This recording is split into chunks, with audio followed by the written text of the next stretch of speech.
So guys मैंने अभी recently एक मॉनिटर खरीदा एंड मॉनिटर खरीदते टाइम मैंने जितनी भी रिसर्च करके नॉलेज गेन की है आपको वो सारी नॉलेज इस वीडियो में देने वाला हूँ। तो देखो, सबसे पहले आप अपनी कैटेगरी डिसाइड कर लो। टोटल 4 कैटेगरीज मैंने बनाई हैं। सबसे पहला है डे टू डे यूजर्स। तो इस कैटेगरी में स्टूडेंट्स, ऑफिस गोअर्स या फिर अगर आप कोडर हो, रिसर्च वर्क करते हो, वेब ब्राउजिंग करते हो, अब इस कैटेगरी में बेसिकली फॉल करते हो। आपको देखना चाहिए mainly monitor size and resolution. दूसरी कैटेगरी है हमारी गेमिंग की। अगर आप कॉम्पिटिटिव गेमिंग करते हो या स्टोरी ड्रिवन गेमिंग करते हो या कैजुअल गेमिंग भी करते हो तो आप इस कैटेगरी में आते हो। इसमें आपको मेनली देखना है refresh rate, response time, monitor size and resolution. फिर हमारी तीसरी कैटेगरी आती है एडिटिंग। अगर आप एडिटर हो, भले फोटो एडिटर या वीडियो एडिटर, या फिर आप हो ग्राफिक डिजाइनर, या फिर अगर आप हो फोटोग्राफर, फिल्म मेकर, एनिमेटर या 3D आर्टिस्ट, मतलब 3D सॉफ्टवेयर वगैरह यूज करते हो, तो आप इस कैटेगरी में फॉल करते हो। एंड आपको मेनली देखना चाहिए monitor size and colour gamete. और हमारी फोर्थ कैटेगरी है मीडिया कंजप्शन। अगर आप OTT प्लेटफॉर्म पे या यूट्यूब पे मूवीज वगैरह, वेब सीरीज वगैरह या नॉर्मल वीडियोस वगैरह देखना बहुत पसंद करते हो, तो आप इस कैटेगरी में फॉल करते हो। आपको मेनली फोकस करना चाहिए display size, resolution and colour gamete पे। अब देखो, हमने कैटेगरी तो देख ली, लेकिन आप में से शायद बहुत लोग कंफ्यूज भी हो सकते हो मेरी तरह, क्योंकि आप एक से ज़्यादा कैटेगरी में फॉल करते हो। तो देखो, आपको प्रायोरिटाइज करना पड़ेगा। मतलब जैसे मैं एडिटिंग एंड गेमिंग दोनों कैटेगरी में फॉल करता हूँ, बट मैंने प्रायोरिटाइज करके एडिटिंग को ऊपर रखा, क्योंकि एडिटिंग मेरे लिए ज़्यादा इंपॉर्टेंट है। तो आप डिसाइड करो आपके लिए क्या ज़्यादा इंपॉर्टेंट है अगर आप एक से ज़्यादा कैटेगरी में फॉल करते हो। आई नो ये कैटेगरी वगैरह सारी चीज़ें देख के आप ओवरवेल्म हो चुके होगे, तो मैंने ऑलरेडी आपकी हेल्प करने के लिए सारे ही मॉनिटर्स को टैग कर रखा है। उनके बेस्ट बाइंग लिंक्स भी दे रखे हैं डिस्क्रिप्शन बॉक्स में, तो चेकआउट कर लेना एंड प्लीज सब्सक्राइब भी कर लेना। अब दोस्तों, हम 3 बहुत ही इंपॉर्टेंट टर्म्स के बारे में बात करने वाले हैं एंड ये तीनों इंपॉर्टेंट टर्म्स अपने अकरेंस के हिसाब से इंपॉर्टेंट है। मतलब जिस टर्म के बारे में सबसे पहले बात करूंगा वो सबसे ज़्यादा इंपॉर्टेंट, एंड जिसके बारे में सबसे आखिर में बात करूंगा वो सबसे कम इंपॉर्टेंट इन तीनों में। तो देखो, सबसे पहला टर्म है कलर डेप्थ। अब बेसिकली कलर डेप्थ का यही मतलब होता है कि आपका जो मॉनिटर है वो कितने कलर शो कर सकता है। अपने मॉनिटर के बगल में देखा होगा 6 बिट लिखा है, 8 बिट लिखा है, 10 बिट या 12 बिट लिखा है। देखो, ये बिट जितने ज़्यादा बढ़ते रहेंगे उतने ज़्यादा कलर्स आपका मॉनिटर शो कर सकता है एंड उतना ही एक्सपेंसिव भी रहेगा वो मॉनिटर। जैसे 6 बिट मॉनिटर अगर है वो 2.6 लाख कलर्स शो कर सकता है। 8 bit monitor 16.7 million colour show कर सकता है। 10 bit monitor 1 billion colour show कर सकता है एंड 12 बिट मॉनिटर तो भाई 68.7 बिलियन कलर शो कर सकता है। तो अगर आप एडिटिंग या फिर मीडिया कंजप्शन वाले कैटेगरी में आते हो, मैं बोलूंगा भाई आप 10 बिट मॉनिटर ले लो। लेकिन 10 बिट मॉनिटर महंगे भी आते हैं, तो आप मेरी तरह स्मार्ट मूव कर सकते हो। आप 8 बिट प्लस FRC मॉनिटर ले सकते हो। तो बेसिकली ये होते 8 बिट मॉनिटर्स ही हैं, बट एक्ट करते हैं 10 बिट मॉनिटर जैसे, एंड इनकी प्राइस कम रहती है।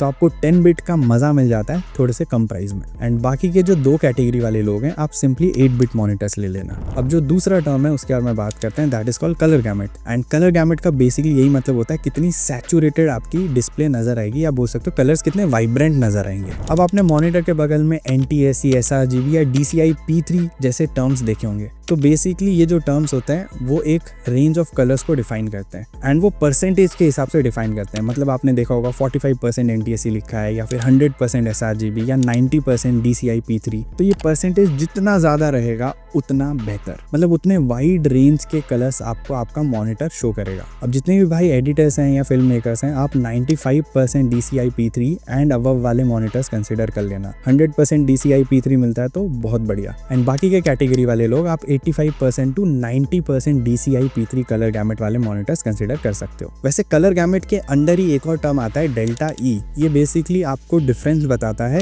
कि रियल लाइफ में एक ऑब्जेक्ट कैसे नजर आता है एंड आपके मॉनिटर में कैसे नजर आता है। तो ये डिफरेंस जितना छोटा रहेगा उतना आपके लिए बढ़िया रहेगा। डेल्टा E की वैल्यू जनरली 2 से कम रहनी चाहिए, आप चाहे किसी भी कैटेगरी में फॉल करते हो। एंड अगर आप एकदम प्रो लेवल के फिल्म मेकर हो, फोटोग्राफर या वीडियोग्राफर हो, ट्राई करना डेल्टा E की वैल्यू 1 से कम हो। अब दोस्तों, तीसरे टर्म के बारे में बात करते हैं, that is called contrast ratio. Basically white कितना ज्यादा ब्राइट नजर आता है एंड ब्लैक कितना ज्यादा डार्क नजर आता है आपके मॉनिटर में। इनके बीच का जो डिफरेंस है, जो रेशियो है, उसी को कॉन्ट्रास्ट रेशियो बोलते हैं। ये रेशियो जितना बड़ा रहेगा उतना बढ़िया आपका एक्सपीरियंस रहेगा जब भी आप मूवीज वगैरह देख रहे होगे। तो ट्राई करना ज्यादा बड़ा कॉन्ट्रास्ट रेशियो वाला मॉनिटर कंसीडर करने के लिए। अब भाई सीधा बात करते हैं टाइप्स ऑफ पैनल्स के बारे में। तो मोस्टली 4 पैनल्स आते हैं मार्केट में, TN panel, VA panel, IPS panel and OLED panel. TN panels जो होते हैं उनमें कलर एक्यूरेसी सबसे खराब होती है एंड व्यूइंग एंगल्स भी सबसे खराब होते हैं। इवन कॉन्ट्रास्ट रेशियो भी काफी खराब रहता है, लेकिन रेस्पॉन्स टाइम बहुत बढ़िया रहता है, मतलब काफी कम रहता है एंड रिफ्रेश रेट काफी हाई रहता है। तो अगर आप गेमर हो एंड आपका बजट बहुत कम है, आप इस डिस्प्ले को कंसिडर फिर भी कर सकते हो। फिर आते हैं VA पैनल्स। अब जो VA पैनल्स होते हैं उनमें colour accuracy and viewing angles TN panel से बेटर रहता है एंड कॉन्ट्रास्ट रेशियो काफी अच्छा रहता है। तो अगर आप मीडिया कंजप्शन वाले कैटेगरी में फॉल करते हो और आपका बजट टाइट है,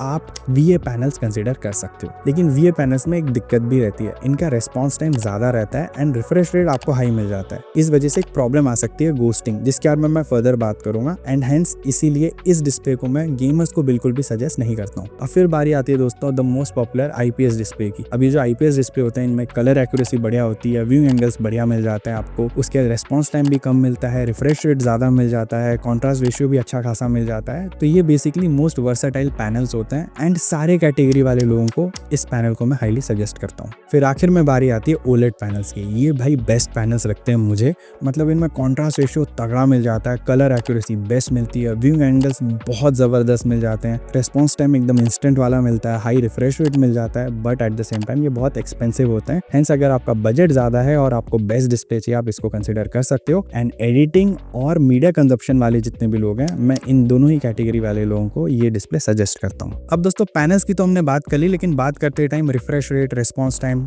इन टर्म्स का जिक्र किया था। तो बेसिकली क्या है, अब रिफ्रेश रेट बहुत ही सिंपल है, आपका मॉनिटर 1 सेकंड में कितनी बार फ्रेम्स को रिफ्रेश कर सकता है, that is called refresh rate. मतलब आपने टर्म देखा होगा 60 hertz, 75 hertz, 90 hertz, 144 hertz, 265 hertz. ये हर्ट्स का मतलब होता है number of time your monitor can refresh the frames in a second. तो ये नंबर जितना ज्यादा रहेगा उतना स्मूथ आपको एक्सपीरियंस मिलेगा। आप में से बहुत सारे लोग अभी सोच रहे होंगे, मतलब अगर हम 144 हर्ट्स वाला डिस्प्ले ले लेते हैं, मतलब मॉनिटर ले लेते हैं एंड फिर हम उसमें गेमिंग भी एकदम 144 FPS वाली कर पाएंगे? The answer is yes and no.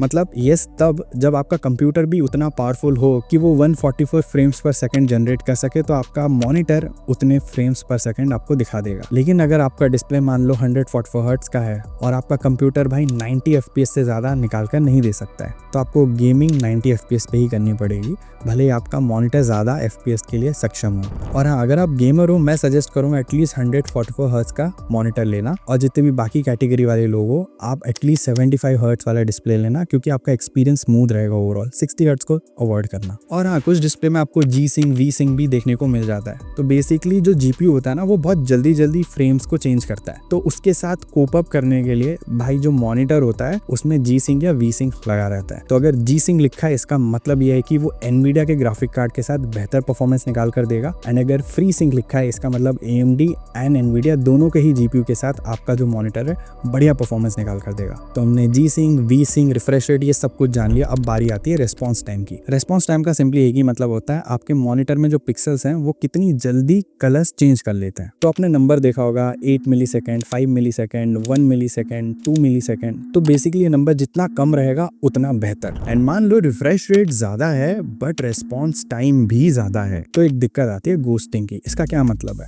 मान लो 144 हर्ट्ज वाला डिस्प्ले है, मतलब 1 सेकंड में 144 टाइम्स वो फ्रेम्स को रिफ्रेश करता है, बट जो रेस्पॉन्स टाइम है वो ज्यादा है, 8 मिलीसेकंड का है सपोज। तो अब होगा ये कि मॉनिटर जब रिफ्रेश कर रहा होगा फ्रेम्स को, कलर्स उतनी जल्दी चेंज नहीं हो रहे होंगे।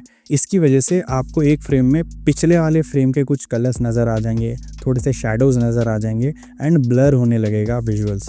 ये एक ख़राब एक्सपीरियंस प्रोवाइड करता है एंड गेमिंग के लिए बहुत बेकार रहता है। इसलिए अगर आप गेमर हो, आपको रेस्पॉन्स टाइम एटलीस्ट 1 मिलीसेकंड का तो देखना ही पड़ेगा। बाकी कैटेगरी वाले लोग 3 मिलीसेकंड टू 5 मिलीसेकंड वाले मॉनिटर्स को कंसीडर कर सकते हो। और हाँ, आप में से शायद कुछ लोगों को ये डाउट आ रहा होगा कि अगर रिफ्रेश रेट कम हो एंड रेस्पॉन्स टाइम भी बहुत कम हो तब क्या होगा? तब स्टटर होने लगेगा, चॉपीनेस आ जाएगी विजुअल्स में। एंड गाइस, कितने रिफ्रेश रेट के साथ कितना रेस्पॉन्स टाइम होना चाहिए मैंने इस टेबल में बता रखा, आप इस टेबल को रेफर कर सकते हो। अब दोस्तों आगे बढ़ते हैं और बात करते हैं रेजोल्यूशन के बारे में। तो मेनली मार्केट में 3 रेजोल्यूशन ही देखने को मिलते हैं, full HD, 2K and 4K। तो जितनी ज्यादा रेजोल्यूशन रहेगी उतना ज्यादा शार्पर विजुअल रहेगा एंड उतना बेहतर क्वालिटी आपको मिलने वाला है, मतलब उतना ही बेहतर आपका ओवरऑल एक्सपीरियंस रहने वाला है। लेकिन देयर इज अ कैच, अगर आप गेमिंग करते हो और आपने 4K मॉनिटर ले लिया, अब आप सोचोगे अब तो मैं 4K गेमिंग करूंगा, तो ऐसा नहीं होने वाला है। आपका कंप्यूटर उतना तगड़ा होना चाहिए कि वो 4K गेमिंग करवा दे। अगर आपका कंप्यूटर उतना तगड़ा नहीं है, आप 4K मॉनिटर पे भी फुल HD गेमिंग ही करने वाले हो,